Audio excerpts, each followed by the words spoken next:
You've probably tried it already, writing affirmations, repeating mantras, visualizing with all your focus, and still watching your life repeat the same patterns, the same absences, the same silences.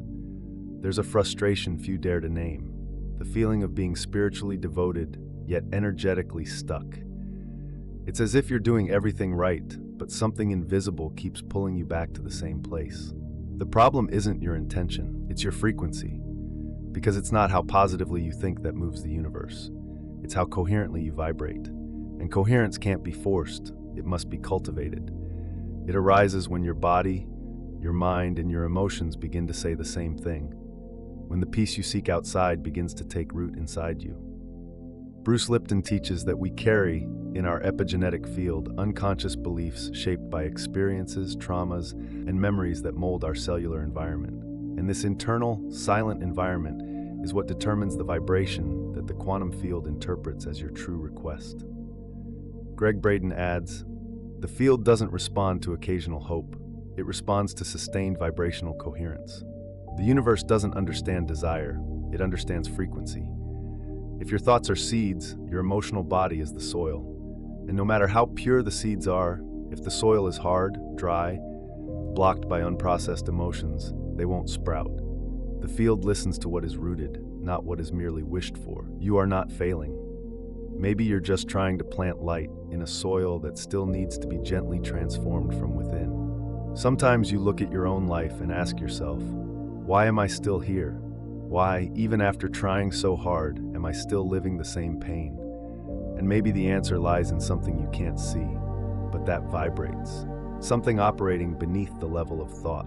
Because even with good intentions, even with rituals, visualizations, and affirmations, unprocessed emotions keep emitting a silent vibrational signature, a frequency that keeps you connected, day after day, to exactly what you're trying to resolve. Bruce Lipton shows us that our beliefs don't live on the surface, they live in the body. They are emotional memories stored in your cells, your nervous system, in the automatic gestures you repeat without noticing. And when these emotions go unacknowledged, they create an internal field that constantly sends signals to the universe. It's as if you're silently saying, "This is what I know, this is what I am, this is what I keep." Quantum physics no longer separates what you feel from what you live. The field responds to what you are, not to what you try to appear to be. And if behind your conscious words, a vibration of fear, lack, or unworthiness is still pulsing, the field understands that as your vibrational truth. And that truth is what sustains the cycles. You're not being punished. You're simply resonating with parts of yourself that still need to be heard. Pain repeats not to hurt you, but to show you there's still something asking to be healed. Repetition is not punishment. It's an opportunity to see with new eyes what you once tried only to forget. What feels like a prison may just be the echo of an old frequency asking to be finally dissolved. Many people believe that thinking positively is enough to change their lives. They repeat powerful phrases, create vision boards, and speak about their dreams with enthusiasm. But what few understand, and almost no one explains clearly, is that thinking is not the same as vibrating. In the quantum field, it's not loose thoughts that shape reality, but the emotional frequency that comes with them. You don't manifest what you want. You manifest what you consistently vibrate. Bruce Lipton explains that our cells respond to emotion, not logic. The body listens to everything the mind feels, even when the mind doesn't want to feel it. And this means that behind a positive thought, there may be unresolved fear, unacknowledged guilt, or insecurity masked as optimism. And if that's what vibrates, that's what the field hears. Greg Braden reminds us, the universe responds with vibrational precision. It's not about having the right thoughts, but about aligning thought, emotion, and sensation in a single direction. Because only then is there coherence. And coherence is what makes the field move. It's what collapses possibility into matter. A thought alone is like a dim light. It only gains power when it flows through the whole body.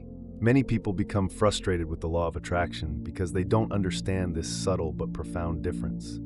They focus on the mind and forget the soma. They craft beautiful affirmations, but live in emotional contradiction. They vibrate doubt while wishing for faith. They vibrate absence while imagining presence. And so, even with effort, reality doesn't change, because the field isn't influenced by empty words, but by authentic feelings. Thinking is rehearsal. Vibrating is presence, and only presence transforms. Maybe your mind has already understood everything, that you deserve the new, that you can create a different reality, that you're here to expand, not to repeat. But still, something inside you doesn't seem to follow. The body keeps reacting with fear. Your emotions fluctuate. Old patterns come back stronger precisely when you're trying to move forward. That's because the mind can shift quickly, but the body needs time to trust. Bruce Lipton shows us that the body is the physical reflection of stored beliefs. It holds emotional records that go far beyond conscious thought. And when you try to move forward with the mind alone, the body activates silent alerts that pull you back. The mind says, "Let's go," but the body asks, "Is it safe?" And if it doesn't feel safe, nothing changes. Joe Dispenza says the body is the living subconscious. It's the body that sends signals to the quantum field. If the mind imagines success, but the body still vibrates with rejection, it's rejection the universe responds to. If you affirm you're ready for love, but your nervous system still tenses up at affection, the field interprets that love is not welcome. This vibrational incoherence is why so many feel stuck, even while being aware. And it's not a moral flaw. It's a natural misalignment that needs to be met with compassion, not judgment. You don't need to force the body. You need to teach it. You need to gently invite it into the new. Because only when the body feels safe in the present, it lets go of the past. Only when it trusts, it releases. The mind may draw the blueprint, but the body is the one that signs the contract with the field. Most people understand the law of attraction as something linear. Think positive, wish hard, and the universe will deliver what you asked for. But on the quantum level, that logic doesn't hold. Quantum physics reveals a crucial detail. The mere act of observing collapses the wave of possibilities into a single reality. In other words, attention is the true creator of matter. But attention here isn't just looking, it's feeling, vibrating, being present with emotional coherence. What almost no one tells you is that if your emotional attention is fragmented, the field also fragments. If during the day you desire something intensely, but in the quiet moments you vibrate fear, doubt, or scarcity, nothing truly crystallizes. It's like aiming in multiple directions at once. The energy doesn't focus, the field doesn't collapse, and so reality remains scattered, diffuse, without solid form. Greg Braden teaches us that the unified field responds precisely to vibrational coherence. If your desire points one way, but your vibration points another, the universe doesn't choose for you. It simply mirrors what is more stable. And most often, what is more stable is the old pattern. What you feel more frequently, even if unintentionally. Bruce Lipton reminds us that the mind may long for the new, but the body is still living in the old. That creates interference between intention and manifestation, a space where nothing blooms because nothing has been fully chosen. The law of attraction does work, but only when it finds vibrational support throughout the entire body. Thought without presence is just a dream. Thought with coherence becomes creation.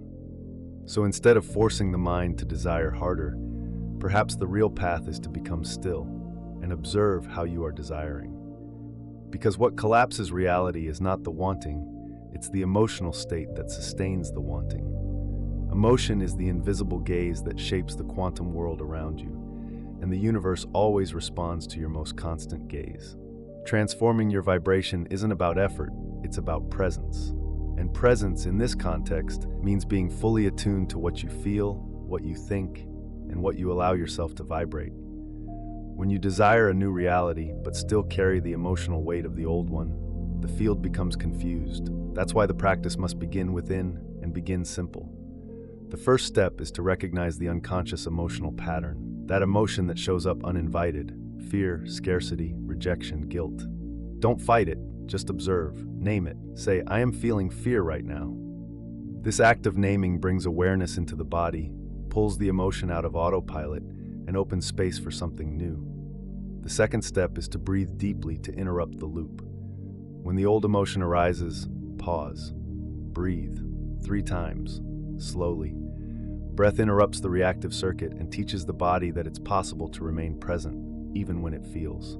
Bruce Lipton shows that conscious breathing regulates the nervous system, and this is the first signal the body sends to the field that something new is beginning. The third step is to visualize the new frequency as memory, not as desire. Don't imagine what you want as something far away. Imagine it as something already lived. Feel it as if it's real now. Joe Dispenza teaches us that the brain does not distinguish between the real and the intensely imagined. And if the body feels it as truth, the field responds as reality. This practice, done consistently, rewrites your vibrational signature. You begin signaling to the universe not what you want, but what you have already become. And the quantum field, sensitive to coherence, reorganizes itself around that new frequency. You don't need to change everything at once. You only need to change how you relate to the now, because the now is the access point to your future reality. It's common to feel inspired after a meditation, a transformative book, or a video that awakens something inside you. For a moment, everything makes sense. You feel uplifted, confident, vibrating high. But then, routine returns, and slowly, that elevated state begins to dissolve. Doubt creeps in, fear resurfaces, and the coherence that once felt so present becomes fragile. That's because coherence isn't a peak, it's a continuous pulse. The trap lies in believing that isolated moments of high vibration are enough to transform a reality sustained by years of unconscious emotions. They're not.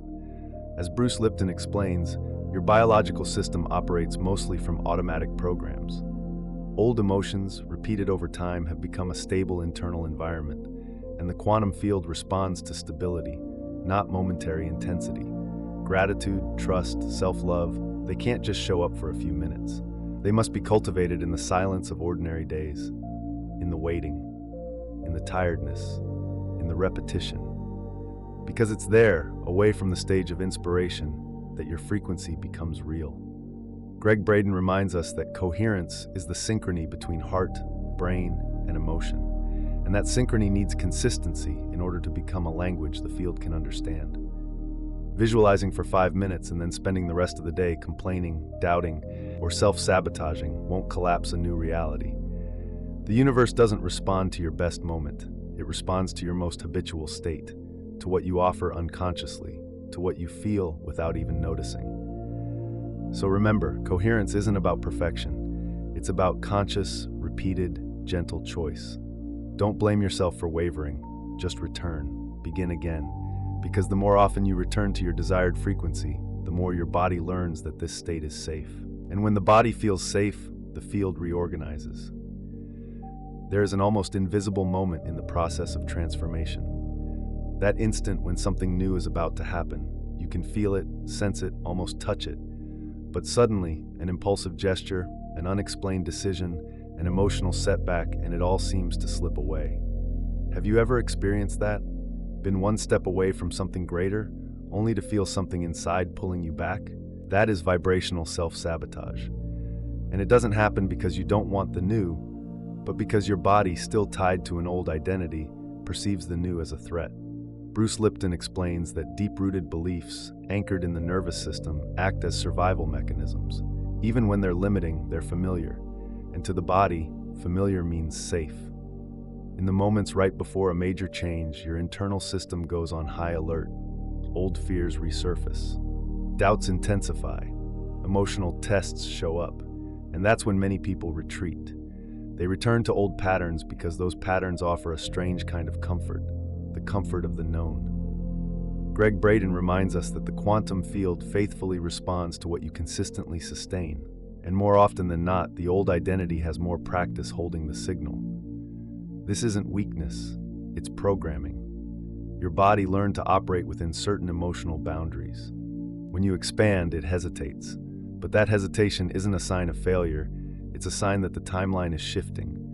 The presence of fear may actually mean the field is being reconfigured, not that you're failing. So when you feel something good is near, but everything starts to feel chaotic, pause. Don't run. Don't give up. It's just your body trying to protect you from something it hasn't yet recognized as love. Teach it gently. Stay. Because often, self-sabotage is just the final cry of an old version of you before it dies. There's a very common and very dangerous idea that in order to vibrate high, you must always be happy, positive, grateful, and fulfilled, as if elevated emotions were a constant requirement. And so people try to force joy, impose gratitude, mask sadness. They create an emotional performance to appear in a high frequency, while inside, the body is screaming. It vibrates tension, it vibrates fear, it vibrates exhaustion. What almost no one says is that the quantum field doesn't respond to the image you project. It responds to what you truly feel. Bruce Lipton shows us that the body is a living transmitter, and it transmits what is happening on a cellular level, not what is rehearsed by the mind. Pretending light doesn't generate light. Forcing gratitude when the heart still beats in pain doesn't create change. It only deepens the dissonance.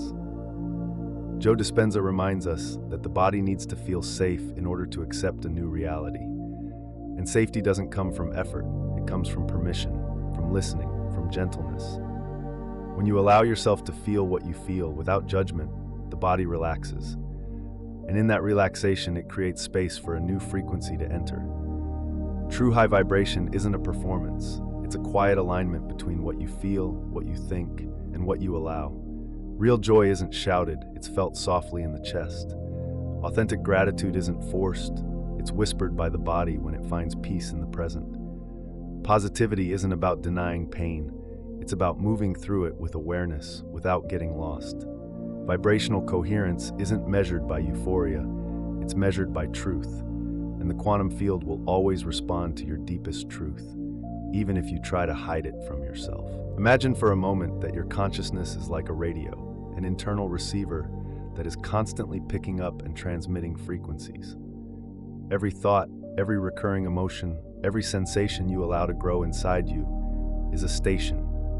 And without realizing it, you spend your whole day tuned into one of them. If you regularly consume fear, relive stories of rejection, or indulge in thoughts of lack, then your inner radio stays locked onto those frequencies.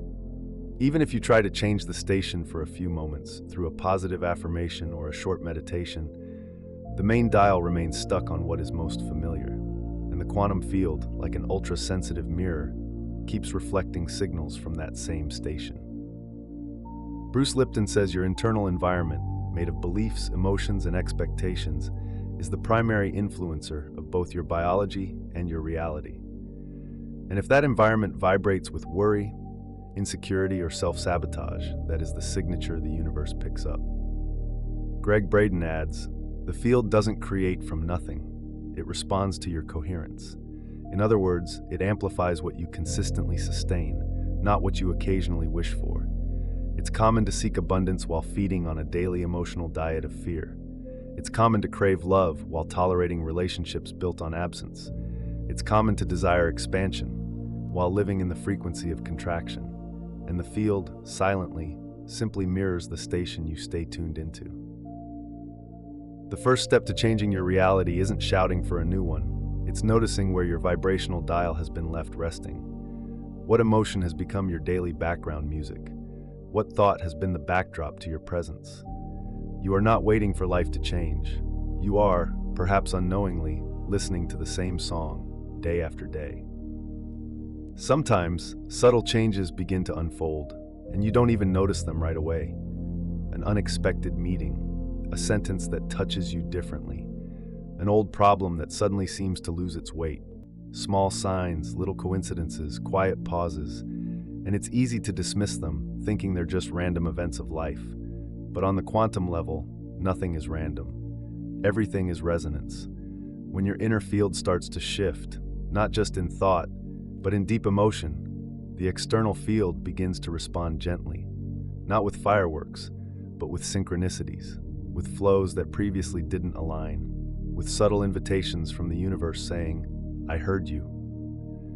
And this hearing isn't magical, it's physical. It's vibration responding to stabilized coherence. Bruce Lipton reminds us that when the internal environment is transformed, it alters the functioning of both the body and the reality around it. Joe Dispenza teaches that when the body integrates a new frequency, it starts to emit an energetic signature that attracts experiences in harmony with that new vibration. In other words, the universe doesn't suddenly change. You change. And by changing, you begin to perceive and interact with realities that were already there, just out of sync with your previous state. The field doesn't respond to your desire for change. It responds to your inner state. When that state shifts with consistency, the outer world starts reflecting that new language. Small miracles begin to approach, not as magic, but as vibrational reflections. You don't need to chase the signs. They will come when your body becomes the sign. Manifestation is not magic. It is response. It is echo. What you keep seeing repeat in your life, the patterns, the cycles, the encounters, the silences, are not punishments, nor are they personal failures. They are consistent responses to an emotional frequency that has been broadcast for so long, the field began to recognize it as truth. And the quantum field does not judge, it reflects, always, without exception. Bruce Lipton teaches us that transforming deep beliefs literally changes the chemistry of our body, and with it, the vibrational field we emit. Because your biology is spiritual, your DNA listens to your emotions. Your internal environment is the blueprint of your external reality. And when that internal space is nurtured with truth, with presence, with gentleness, it begins to emit new signals. Joe Dispenza adds, "The body is the living subconscious. It's not enough for the mind to believe. The body needs to feel. It needs to trust. It must stop defending itself against the new in order to finally allow it to blossom." When mind and body align, the impossible becomes natural. Not by miracle, but by resonance. You are not here to control the field. You are here to tune into it. You are here to remember that reality isn't built, it's accessed. And we only access what becomes familiar. And what becomes familiar is what we practice feeling every day with honesty. Now imagine this, you are not lost. You're simply tuned into an old station that no longer reflects who you're becoming. The dial is still set to past pain, but it can be turned, gently, consistently, with loving intention, because you don't need to chase the reality you desire. You simply need to attune to it. And once that attunement happens, the field will have no choice. It will respond, and it will be your body, not some external sign that tells you first, something has shifted. And from that point on, nothing will be the same again.